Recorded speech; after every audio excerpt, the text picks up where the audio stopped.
Hey, on today's Saturday Doobie Feature, we're celebrating the release of Solo by getting so high and talking about Rogue One.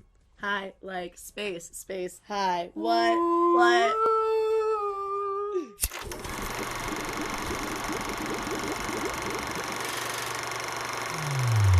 Hi, I'm Jessica. And I'm Justin. How's it going? And tonight we're going to talk about Rogue One. Welcome back, guys. Yeah. Welcome. No, I love that. I'm tired of saying the same thing every time. I don't want to sound like a robot. You know? I am a robot. Oh my god, what is this, Westworld? Get out of here! Best Spoilers! character in Rogue One. I'm K, whatever he is. K2SO? You are a sassy little robot. Queen. Before we talk about that, we want to talk about some of the fine stuff that we have on our table here. We want to give a shout out to Evergreen in Santa Ana. If you're going down to Disney, which if you're going down to Disney, like if you see on the Infinite Grenade Launcher podcast, I talk about the Star Wars Secrets of the Empire, Battle of the Empire VR experience, you could stop at Evergreen in Santa Ana and get some of these amazing pre-rolls. They have an awesome selection of edibles, so check them out. Say hi to Marv.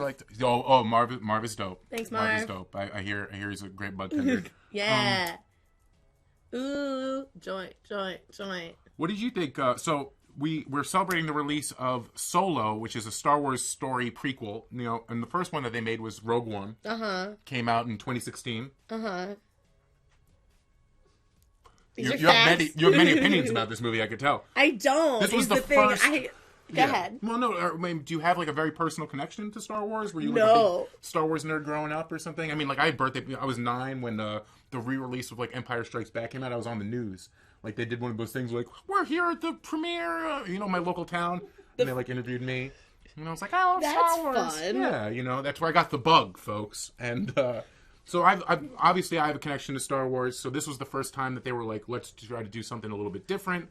They wanted something that's not connected to any of the original prequels or original trilogy, and you're coming in with fresh eyes. Yeah, well, the Star Wars movie that I saw first in theaters is the one that everyone hated. In like, what was it, like 2008? Which one? Or 2007? The one with the Hayden Christensen. I just knew that I loved Hayden Christensen. That's all I knew. So you're a big fan of the prequels.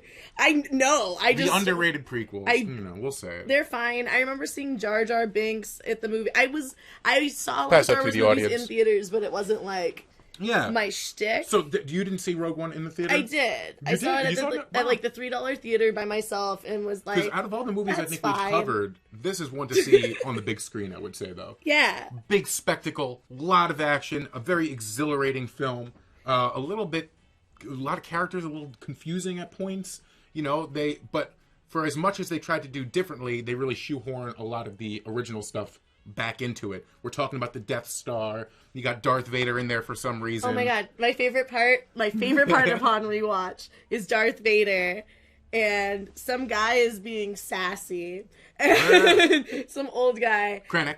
And Vader's answers by choking him with the Force and saying, "Hey, don't choke on your arrogance," or whatever it is. And I'm like, that is amazing. Comedy. We come to these movies for action. We come to them for comedy. It's for the whole gang. I just like that he has one thing to say and it's a pun. Yeah. I'm like, Darth Vader is funny and no one gives him credit. The movie has they go to his base too, like the no girls around fortress, like no girls allowed, like metal fortress that he has, and on the Mustafar lava planet that they go to. The one thing though, it feels like a little bit inauthentic to me. I'm putting on the nerd hat with my Star Wars nerd hat. Sure, I'm gonna light a blunt since you're putting on this is the blunt from last week that we didn't light. If you caught that Easter egg, we rolled it, and here it is. For me and you. This movie had extensive reshoots, if you know about the movie, in terms of they wanted to make this kind of gritty action movie, and I think at some point, Disney, who obviously owns everything at this point, really was like, well, you got to make this more wholesome. You got to make this kind of connected back to the original trilogy a little bit more. You got to make this more like kind of what people recognize as Star Wars.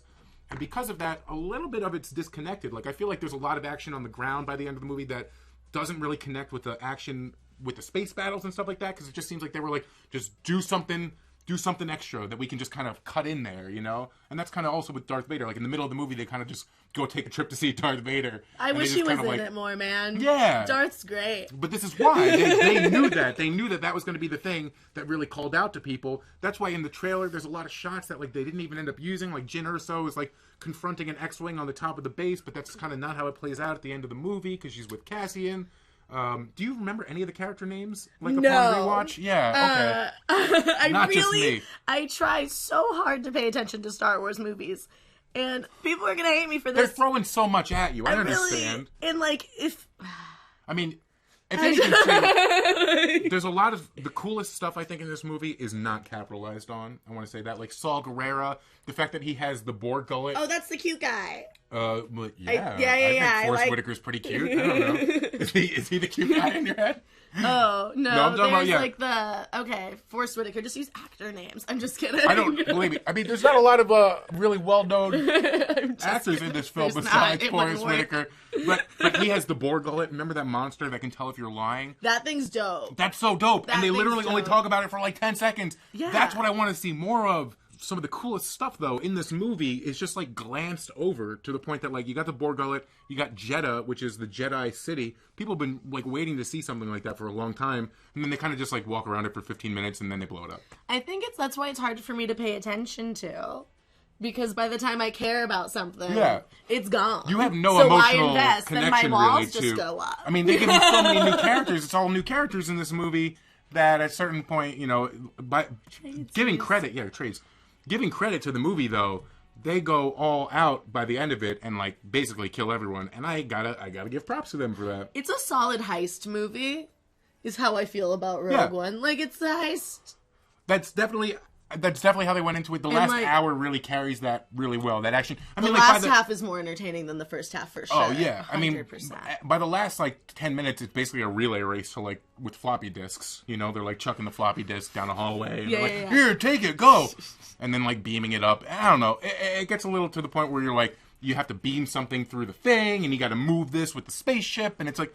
But that's why I feel like they kind of went back in the reshoots, and they were like, no, we got to have some spaceships crashing or something. Like, got to make this more action-y. Yeah. You know? So many Lego passes scenes. Around to the Lego seeds? Yeah, like every time it's just spaceships doing stuff outside and I don't really know the narrative, I'm like, this is just watching Legos. Yeah, kids playing with their toys. Yeah. But that's what I think is what they assume people would want out of the movie, not that realistic, action-y take on it. It's probably what some people I also really like the cold open of this movie. Like, there's no scroll, but there's that scene of, like, a cold open. So, wait, what's your opinion also about, like, when did you realize that he was a computer guy, Grand Moff Tarkin?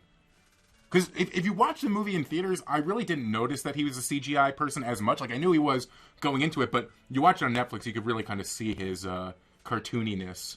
Yeah, I mean, I watched it on a projector. So it still looked pretty good, honestly. Sorry. I didn't know you had a private theater. I'm sorry. Oh. Nah, my roommate just got a projector. Oh, sweet. LA, you know? Yeah. Hold on, I'm going to take a dab here. Also, I think this is a house dab from Hyperion Healing, right? Yeah. So, Hyperion Healing, thank you, in chat's work. Good at Hyperion Healing, alliteration, and dabs. You can use that hat if you want to get all the stuff, too.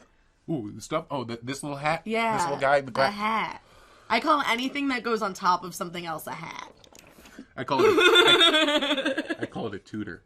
I don't really call it that now. A tutor. That's just a fart. So you have Solo coming out now. Here's a dab for you, by the way. Thank you. You have Solo coming out this week. Like, is there a Star Wars character or like a movie that you want to see? Like, this is actually really good market research for the Disney Galaxy people. Quest 2. Yes. Well, listen. Maybe not Tim Allen, though. Can we get someone else who, you know... Definitely Sam Rockwell. What you got against Tim? Yeah, a lot. He used to come into the Verizon store. He would, like, always try to get a free phone.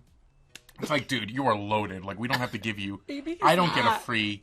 No, the car he's driving around, and there's some, like, 1950s convertible or something. People that have nice cars spent all their money on their car. Yeah, and saving their money by not tipping people. The point is... That we want... But that's why this was a safe... You know what? Sorry, I'm like, can I think of a character? That's what my brain's doing. I was saying, they made Rogue One to be like a Vader, safe movie. But I guess that's just the prequels, right?